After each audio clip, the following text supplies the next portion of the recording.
সমস্যা। প্রত্যেকের জীবনেই সমস্যা আসা যাওয়া করে, আর প্রত্যেক মানুষ সমস্যা আসার পর তার সমাধান খুঁজতে উঠে পড়ে লাগেন। কিন্তু যখনই সমস্যার সমাধান হয়ে যায়, আমরা সুপ্রসন্ন হয়ে যাই এবং অসাবধানও হয়ে যাই। আমাদের মনে হয় যে আমরা সম্পূর্ণরূপে সমস্যার অন্ত করেছি, কিন্তু কোথাও না কোথাও একটা ছোট্ট বীজ রয়েই যায়, আর সেই বীজ আমাদের অসাবধানতার ছত্রছায়ায় বড় হতে থাকে, আর তারপর মহা সংকট হয়ে আবার আমাদের উপর আক্রমণ করে। এই সংকট যে কোনো রূপে আসতে পারে, কোনো শত্রুর রূপেও আসতে পারে, বা কোনো মহামারীর রূপেও আসতে পারে। সেই জন্য সবসময় সাবধান থাকাই উচিত, কারণ অসাবধান হলে কি হয়, আমাদের সুরক্ষা চক্রে একটা ছেদ উৎপন্ন হয়, আর আমাদের শেষ করতে পারে এমন এক বাণ সেই ছেদ বিন্দু হয়ে আমাদের হৃদয়ে প্রবেশ করতে পারে। তাই যে কোনো সমস্যার সমাধান করুন, জয়ী হন, উৎসবও পালন করুন, কিন্তু সাবধানে থাকবেন।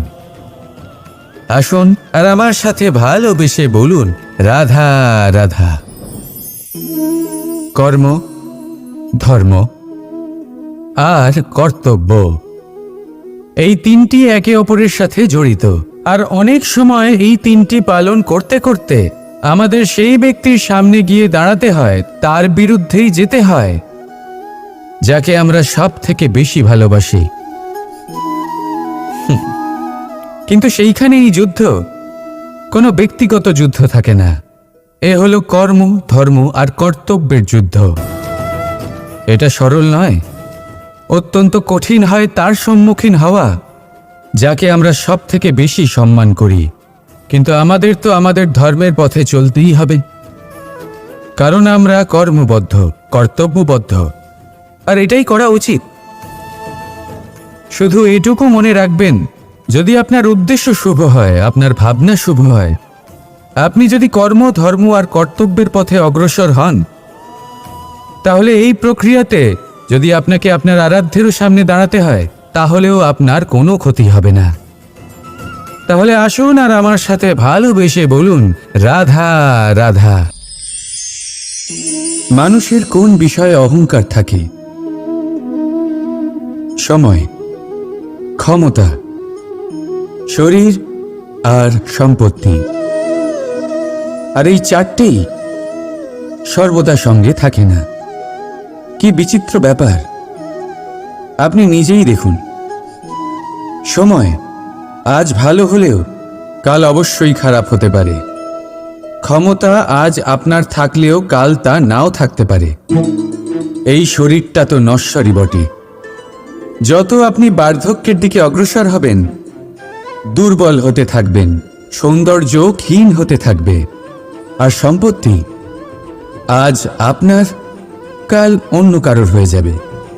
আর এই সমস্ত নশ্বর জিনিসে মন কেন্দ্রীভূত করতে করতে ব্যক্তি ভুলে যান সেই বিষয়গুলি যা সর্বদা আপনার সাথে থাকবে, আপনার ঢাল হবে, আপনার সম্বল হয়ে থাকবে। আর তা হলো আপনার স্বভাব, বুদ্ধি, সৎসঙ্গ আর খাঁটি সম্পর্ক। নিজের স্বভাব শীতল রাখুন, কর্মে বুদ্ধির পরিচয় দিন, সর্বদা ভালো মানুষের সাথে সময় কাটান, আর খাঁটি সম্পর্ক সর্বদা পালন করুন। জীবনে সর্বদা সুখী হবেন। রাধা রাধা। আমরা কর্ম করি, আর সেই কর্ম অনুসারে আমাদের তার ফল প্রাপ্ত হয়। এখন এই কর্ম আরো শ্রেষ্ঠ হতে থাকে, আমরা আরো প্রেরিত হতে থাকি। তার জন্য আমরা বড় বড় জ্ঞানীদের থেকে প্রভাবশালী, প্রেরণাদায়ক ব্যক্তির সাথে দেখা করার চেষ্টা করি, দেখা করিও। নিজের কর্মের বিষয়ে বিচার করি, আলোচনা করি, তাই তো? কারণ আমাদের কাজ দেখে তাতে বিশেষ মতামত সামনে থাকা ব্যক্তি দিতে পারে। কিন্তু এই পুরো চক্রতে সংসারের সব থেকে গুরুত্বপূর্ণ ব্যক্তির সাথে কথা বলতে আমরা ভুলেই যাই। আপনি কি জানেন সংসারের সব থেকে গুরুত্বপূর্ণ ব্যক্তি কে? স্বয়ং আপনি। হ্যাঁ, আপনি সে। আপনি জীবিত আছেন, তাই এই সংসার জীবিত আছে। আপনি হলেন আপনার সমস্ত কর্মের কেন্দ্র। তাই এবার থেকে প্রতিদিন একটু সময় নিজের জন্য বের করে নিজের সাথে কথা বলুন। নিজেকে বুঝুন, নিজের কর্মকে বুঝুন।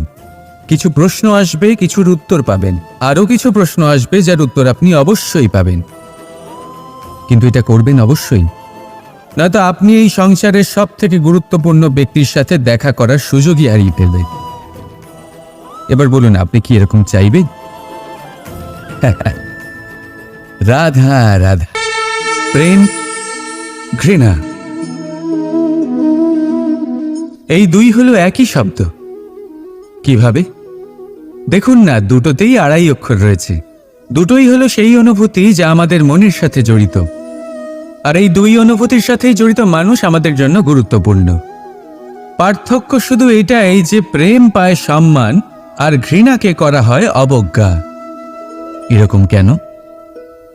কারণ প্রেম হলো সেই অনুভূতি যেখানে মানুষ সব কিছু দিয়ে দিতে চায়, সব কিছু লুটিয়ে দিতে চায়। সেখানে ঘৃণা হলো এমন অনুভূতি যেখানে মানুষ সব কিছু কেড়ে নিতে চায়, সব কিছু জিতে নিতে চায়। তাও প্রেমের অনুভূতি কখনো আপনাকে হারতে দেয় না, আর ঘৃণার অনুভূতি কখনো আপনাকে জিততে দেয় না। এবার কি করবেন আপনি? একটাই জীবন। ঘৃণার সাথে বাঁচবেন নাকি প্রেমের সাথে? আমি তো প্রেমকেই চয়ন করব। রাধা রাধা। পাওয়া এবং হারিয়ে ফেলা, এই দুই হলো জীবনের অভিন্ন অঙ্গ। আমরা যেমন কিছু পেয়ে থাকি, তেমন কিছু হারিয়েও থাকি। কিছু স্বপ্ন সার্থক হয়, আবার কিছু লক্ষ্য অপূর্ণই থেকে যায়। জীবনে এটা হয়েই থাকে, প্রত্যেকের জীবনেই এটা হয়ে থাকে। কিন্তু কারোর সাথে দেখা হলে আমরা কি ধরনের কথা বলি? আমরা সেই কথাই বলি যা আমরা হারিয়েছি। নিজেও দুঃখ পাই, আবার সামনের মানুষটাকেও দুঃখ দিই। তার থেকে অন্যরকম কিছু করার চেষ্টা করুন, ধনাত্মক চিন্তা করার চেষ্টা করুন। মন সেদিকেই দিন। স্মরণ শুধুমাত্র তাকেই করুন, গুরুত্ব তাকেই দিন যিনি আপনার কাছে রয়েছেন। যিনি আপনার কাছে নেই তার আশায় কষ্ট কেন পাচ্ছেন আপনি? সেগুলিকেই প্রাধান্য দিন যা আজ এখন বর্তমানে আপনার কাছে রয়েছে। যেমন আমি কংস মামাকে স্মরণ করি না, যিনি আমার ছেলেবেলা নষ্ট করে দিয়েছেন। আমি স্মরণ করি আমার যশোদা মাকে, আমার বলরাম দাদাকে, আমার রাধাকে, যারা আমার জীবনকে ভরিয়ে তুলেছেন। আপনিও ঠিক এটাই করুন, আর আমার সাথে ভালোবেসে বলুন, রাধা রাধা। কথায় বলা হয়, জীবনে ভালোবাসাই হলো সুখের মূল। এটা সত্য। এবার প্রশ্ন হলো এটাই যে এই ভালোবাসা কার সাথে করা উচিত? যদি আপনি কিছুক্ষণের জন্য সুখ পেতে চান, তাহলে ভালোবাসুন নিজের রুচি মতো। যদি আপনি কিছুদিনের জন্য সুখ পেতে চান, ভালোবাসুন নিজের বন্ধুদের। যদি আপনি কয়েক মাসের জন্য, কয়েক বছর বা অনেক বছরের জন্য সুখী হতে চান, তাহলে ভালোবাসুন নিজের পরিবারকে, মাতা পিতা, নিজের সন্তান, স্বামী স্ত্রী, নিজের আত্মীয়দের। কিন্তু যদি আপনি চিরকালের জন্য সুখী হতে চান, তাহলে ভালোবাসতে হবে শুধু নিজের কর্মগুলিকে। কারণ সম্পর্ক যেমনই হোক না কেন, কখনো না কখনো ভেঙে যাবেই। এই সংসার হলো এমনই যে যাদের সঙ্গ আমরা পাই, তাদের সঙ্গ একদিন ত্যাগ করতে হয়। শুধু কর্মই হলো এমন এক সঙ্গ যা কখনো আপনাকে ত্যাগ করবে না। আপনার মৃত্যুর পরেও এই কর্ম আপনাকে বাঁচিয়ে রাখবে। তাই সবসময় মনে রাখবেন, এই কর্ম ধর্ম মনে করে পালন করা উচিত। জীবনের শেষ মুহূর্ত পর্যন্ত কর্মকে ভালোবাসুন। জীবনের শেষ মুহূর্ত পর্যন্ত সুখে থাকবেন। আর আমি তো সবসময় বলি, শুধু কর্ম করতে থাকো, ফলের চিন্তা করো না। তাহলে আসুন আর আমার সাথে ভালোবেসে বলুন, রাধা রাধা। সদিচ্ছা। দেখতে গেলে 3 অক্ষরে তৈরি এই শব্দ, কিন্তু সমস্ত ত্রিলোক তার উপরেই আধারিত। আপনি এই সংসারে এসেছেন, তখন অবশ্যই শ্বাস নেবেন, কিন্তু তার বদলে আপনাকে কিছু তো দিতেই হবে। আপনার উপর নির্ভর করছে আপনি কি দেবেন।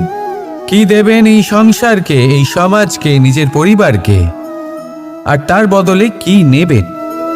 যশ নাকি অপযশ? দেখুন, এক ছিল রাবণ, যে কিনা সমুদ্র পার করল সীতাকে অপহরণ করার জন্য, আর এক ছিলেন রামচন্দ্র, যিনি সমুদ্র পার করেছিলেন, সেতু বানিয়ে গিয়েছিলেন সীতাকে ফিরিয়ে নিয়ে আসার জন্য। দুজনেই সমুদ্র পার করেছিলেন, শুধু পার্থক্য ছিল সদিচ্ছাকে বোঝার, লক্ষ্যের। অনেক মানুষের যাত্রা একরকম হতেই পারে, কিন্তু আনন্দ তখনই লাভ করবেন যখন লক্ষ্য শুভ হবে, মহান হবে।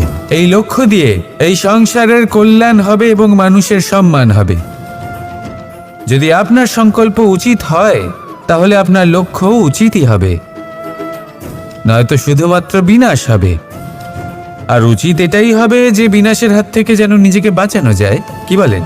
তাই জীবনে যে লক্ষ্য স্থির করছেন, মনে রাখবেন তা যেন শুভ লক্ষ্য হয়। যদি এরকম হয়, তাহলে আপনার যাত্রা, আপনার জীবন দুটোই শুভময় হবে। আসুন আর আমার সাথে ভালোবেসে বলুন, রাধা রাধা।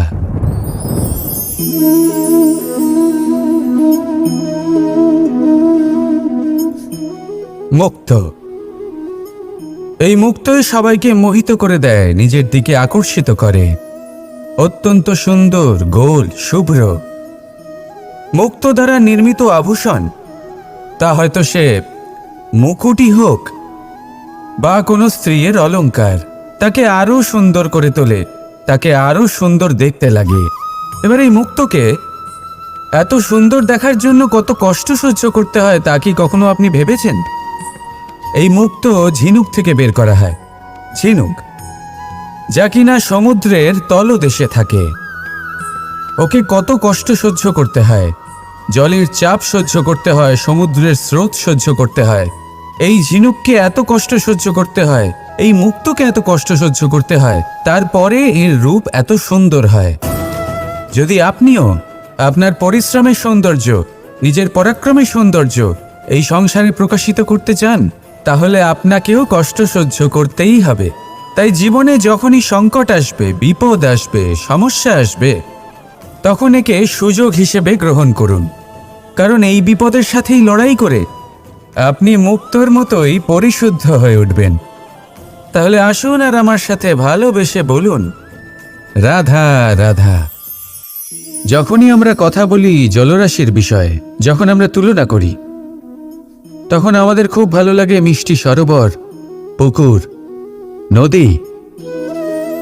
আর আমরা অপেক্ষা করে থাকি সাগরের জন্য, সমুদ্রের জন্য। কেন করি? কারণ এই সাগর, এই সমুদ্র, এ হলো অত্যন্ত বিশাল আর ভয়ানক। এর জলও কিন্তু নোনতা, যা আমরা পান করতে পারি না। কখনো ভেবে দেখেছেন এই সমুদ্রের অন্তরে এই নোনতা জল, এই নোনতা ভাব, এটা আসে কোত্থেকে? এই যে সমুদ্র, যে প্রবাহমান নদীর থেকে যে খনিজ নির্গত হয়, তার ভাণ্ডার হলো এটা।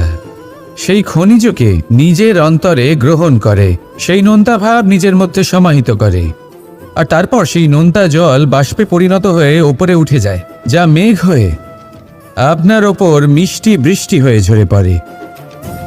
এ হলো সমুদ্রের ত্যাগ, যার জন্য আপনি মিষ্টি জল পান করতে পারছেন, সে নদী থেকেই হোক বা সরোবর থেকে।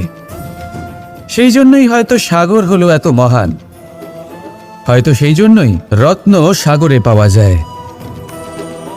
তাই মনে রাখবেন, ক্ষমতা তারই হয় যে ত্যাগ করতে জানে, কোনো বিষকে নিজের মধ্যে ধারণ করে নিতে জানে। তাহলে আপনিও এটাই করুন, এতটাই শক্তিশালী হয়ে উঠুন, আর আমার সাথে ভালোবেসে বলুন, রাধা রাধা। পরিচ্ছন্নতা।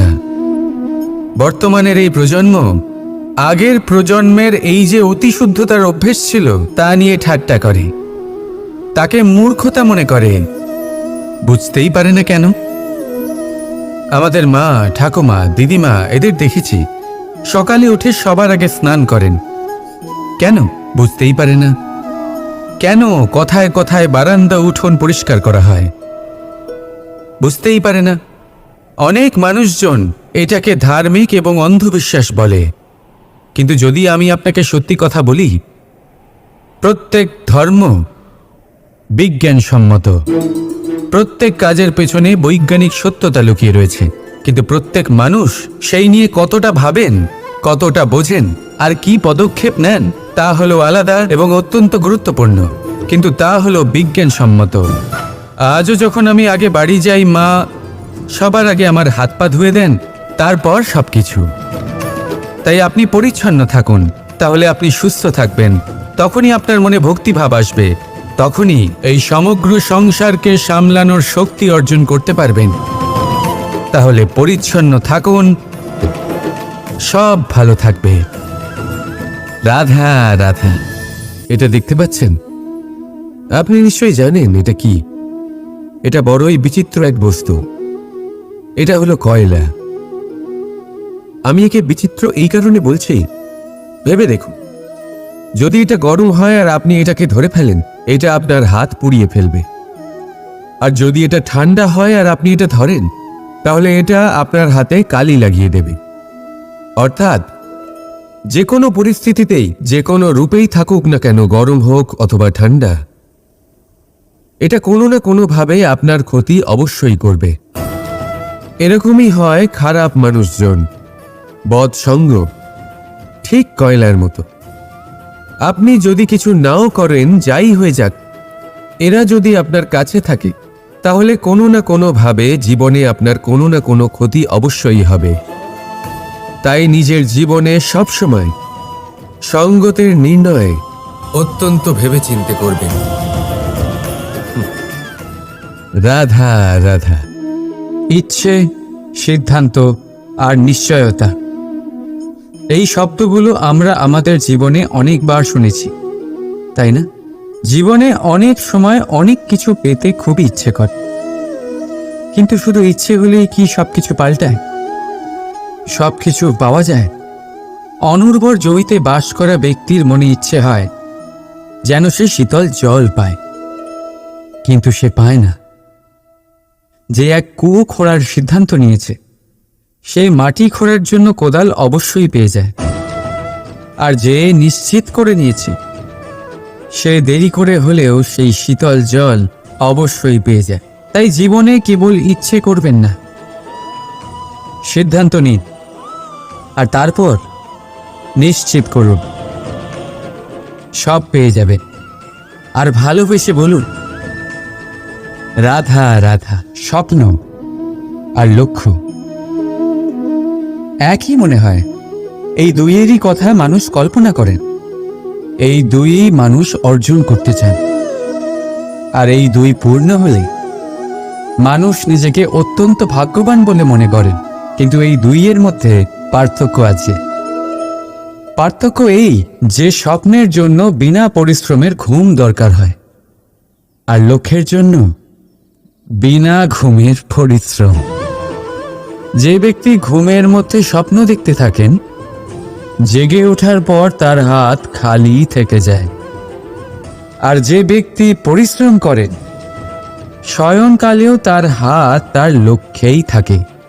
তাই যদি স্বপ্নও দেখতে হয়, তাহলে লক্ষ্য জেনে পরিশ্রম করুন আর ভালোবেসে বলুন, রাধা রাধা। জীবনে কিছু করে দেখাতে হলে আকাশের সেই সীমা ছুঁতে হবে যে সীমা ছোঁয়ার কথা আপনি কখনো ভাবতেও পারেন না। তাহলে নিজের মধ্যে এই তিনটি গুণ সম্মিলিত করুন। প্রথম, নিজের লক্ষ্যে পৌঁছবার ইচ্ছে, একাগ্রতা। এ আপনার দ্বারা এমন কাজ করাতে পারে যা আপনি কখনো করতে পারবেন না। দ্বিতীয়, সাহস, সমস্যার সমাধান করার ক্ষমতা।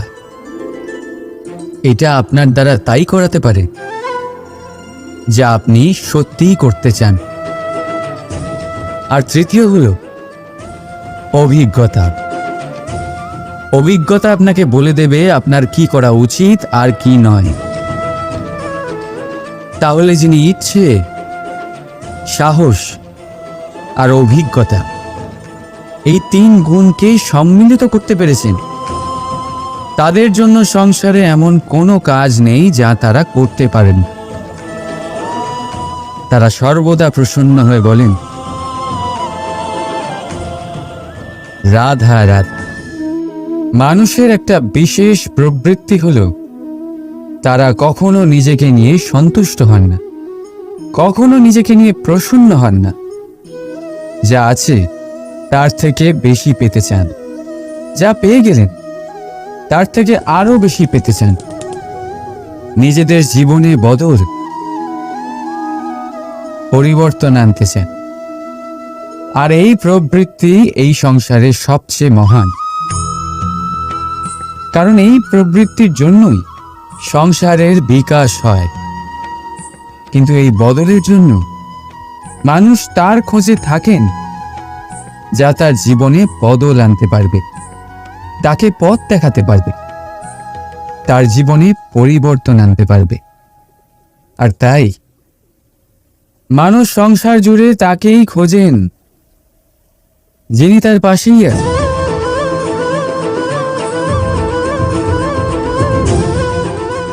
বলুন তো কে? যদি কেউ আপনার জীবন বদলাতে পারে তবে তাকে আয়নায় দেখ। আপনি নিজেই সে যে নিজের জীবন বদলাতে পারে, নিজেই নিজের পথপ্রদর্শক হতে পারেন, জীবনে বদল আনতে পারে, পরিবর্তন আনতে পারে। তাই চিনুন নিজের অন্তরের শক্তিকে, আর এটা বিশ্বাস করুন যে এই সংসারে আপনার থেকে বেশি শক্তিশালী আর কেউ নেই। জীবন বদলে যাবে আপনার। আর অন্ধবিশ্বাস নয়, আত্মবিশ্বাসের হাত ধরুন। আপনার সমস্যা আপনা থেকেই দূর হয়ে যাবে। তাই ভালোবেসে বলুন, রাধা রাধা। প্রদীপ জ্বালানোর কাজ বড়ই আনন্দদায়ক। উজ্জ্বলতার এই শিখা যেন আত্মার মধ্যে গিয়ে মনে উল্লাস ভরে দেয়।